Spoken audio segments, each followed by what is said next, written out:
Pozdrav svima ljudi, ovdje Ikaz MC, danas pikamo Yu-Gi-Oh! Pro sa Gibeom.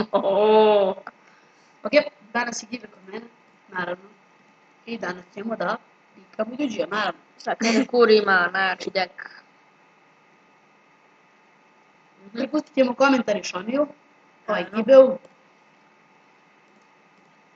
I tako to.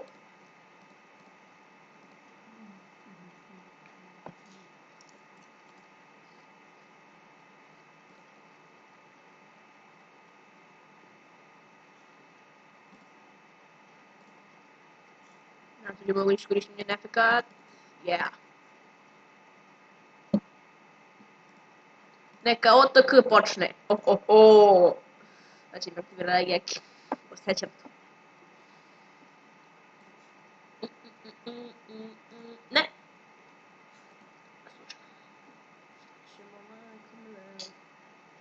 Hoćemo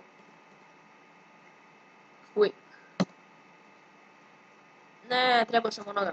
Nije bitno. Ende. Dobar početak. Solidan. Imamo ja max C. Za draw. O, Dark World. Maxi.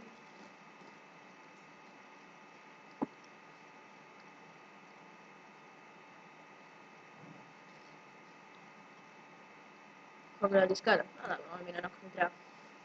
Dobro, to mi treba samo na početku. What, ima dva. No, imam obe su dobre karte. O. Da. Ne treba ti zadnje. Ali dobre. Sad još jedan.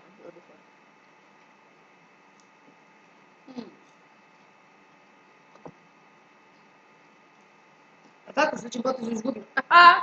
Izgubio. Tako je loše. O, Iron Claw. Odlično.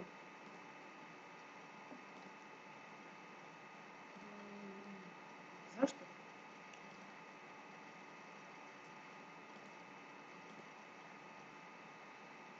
Znam zašto. Da bi prizvao još. Evo, šome. Sad level 5, onaj. Jo, nisam ga bacio. Dobro, nije bitno. Ne.